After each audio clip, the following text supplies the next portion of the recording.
അസ്സലാമു അലൈക്കും വറഹ്മത്തുള്ളാഹി. എല്ലാവർക്കും ദൈവരക്ഷയും കാരുണ്യവും ഉണ്ടാകട്ടെ. അറബി ഭാഷ സംസാര പഠന ക്ലാസിൻ്റെ ഇന്നത്തെ ഈ പുതിയ അധ്യായത്തിലേക്ക് എൻ്റെ എല്ലാ പ്രിയ കൂട്ടുകാർക്കും ഒരിക്കൽ കൂടി സസ്നേഹ സ്വാഗതം. പ്രിയ കൂട്ടുകാർക്ക് അറബി ഭാഷ സംസാര പഠനം ഫ്രീയായി എളുപ്പത്തിൽ മലയാളത്തിലും ഇംഗ്ലീഷിലും പഠിക്കാൻ ഈ ചാനൽ സപ്പോർട്ട് ചെയ്യാനും മറക്കാതിരിക്കുക. നമ്മൾ ഏതൊരു നാട്ടിൽ ചെന്നാലും അവിടെയുള്ള ഓഫീസിൽ അതല്ലെങ്കിൽ സ്റ്റാഫ് റൂമിൽ ഔദ്യോഗികമായ മറ്റേതെങ്കിലും ഇടങ്ങളിലേക്ക് അനുവാദമില്ലാതെ കയറി ചെല്ലാൻ പാടില്ല. അങ്ങനെ ചെയ്യുന്നത് അപമര്യാദയുമാണ്. മറിച്ച് ഡോറിൻ്റെ പുറത്ത് അതല്ലെങ്കിൽ കവാടത്തിന് വെളിയിൽ നിന്ന് അവിടെയുള്ള ഉദ്യോഗസ്ഥരോടോ സ്റ്റാഫിനോടോ നമ്മൾ അനുവാദം വാങ്ങണം. ഞാൻ അകത്ത് പ്രവേശിച്ചോട്ടെ, ഞാൻ അകത്ത് പ്രവേശിച്ചോട്ടെ എന്ന് അറബിയിൽ നമുക്ക് ഏറ്റവും ലളിതമായ ചുരുങ്ങിയ വേർഡ്സിൽ എങ്ങനെ പറയണം? അദ്ഖുൽ, അദ്ഖുൽ, അദ്ഖുൽ. എങ്ങനെയാണ്? അദ്ഖുൽ, മേ ഐ കമിൻ, ഞാൻ അകത്ത് പ്രവേശിച്ചോട്ടെ. അദ്ഖുൽ എന്ന് പറഞ്ഞാൽ ഞാൻ പ്രവേശിക്കുന്നു അതല്ലെങ്കിൽ പ്രവേശിക്കും എന്നാണ് ഭാഷാ അർത്ഥം. നമ്മുടെ ചോദ്യഭാവത്തിൽ അത് ഉൾക്കൊണ്ടിരിക്കണം. അദ്ഖുൽ, ഞാൻ പ്രവേശിച്ചോട്ടെ. അദ്ഖുൽ, ഞാൻ പ്രവേശിച്ചോട്ടെ. ഇവിടെ നമുക്ക് അകത്തേക്ക് പ്രവേശിക്കുന്ന ഈ ഞാൻ ഒരാളേയുള്ളൂ എന്ന് ഉറപ്പിച്ച് പറയുവാൻ വേണ്ടി അന എന്നുള്ള ഈ പദവും കൂടി കൂട്ടാവുന്നതാണ്. അന എന്ന് പറഞ്ഞാൽ ഞാൻ. അന അദ്ഖുൽ, ഞാൻ പ്രവേശിച്ചോട്ടെ. അന അദ്ഖുൽ, ഞാൻ അകത്ത് പ്രവേശിച്ചോട്ടെ. അന അദ്ഖുൽ, ഞാൻ അകത്ത് പ്രവേശിച്ചോട്ടെ. May I come in. അന അദ്ഖുൽ, ഞാൻ അകത്ത് പ്രവേശിച്ചോട്ടെ.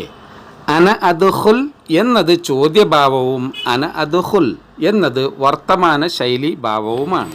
ഈ രണ്ട് പദങ്ങളും എഴുത്തുഭാഷയിൽ ഒന്നാണെങ്കിലും അർത്ഥശൈലിയിൽ വ്യത്യാസമുണ്ട്. അഥവാ ആദ്യത്തേതിന് ഞാൻ അകത്ത് പ്രവേശിച്ചോട്ടെ എന്നും രണ്ടാമത്തേതിന് ഞാൻ അകത്ത് പ്രവേശിക്കുന്നു അതല്ലെങ്കിൽ പ്രവേശിക്കും എന്നുമാണ്. ഇവിടെ ഒരു പക്ഷേ നമ്മുടെ ഈ സംസാര ശൈലിയിൽ ചോദ്യഭാവം വരുന്നില്ല, വരൽ നിർബന്ധവുമാണ്. അപ്പോൾ എന്ത് ചെയ്യും? ഹൽ എന്നുള്ള ഈ ഒരു പദവും കൂടി നമ്മൾ ഈ വാക്കിൻ്റെ ആദ്യത്തിൽ വെച്ച് കൊടുക്കണം. അപ്പോൾ ഹൽ അന അദ്ഖുൽ, ഹൽ അന അദ്ഖുൽ, ഞാൻ അകത്ത് പ്രവേശിച്ചോട്ടെ. May I come in.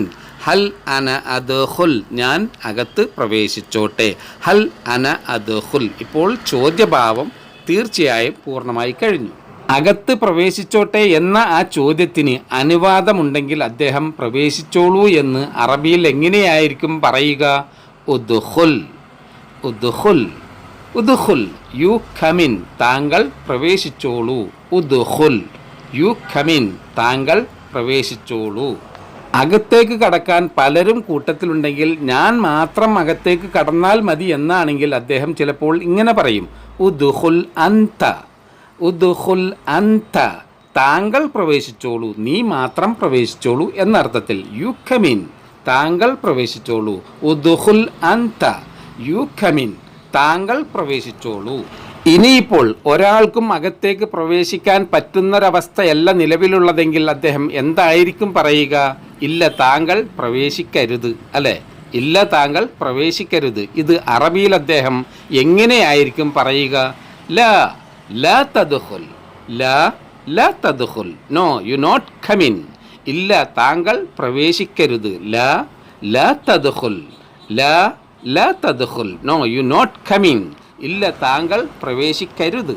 ഇൻഷാ അല്ലാഹ് മറ്റൊരു വീഡിയോയുമായി വീണ്ടും കാണുന്നത് വരെ മഅസ്സലാമ. താങ്ക്സ്.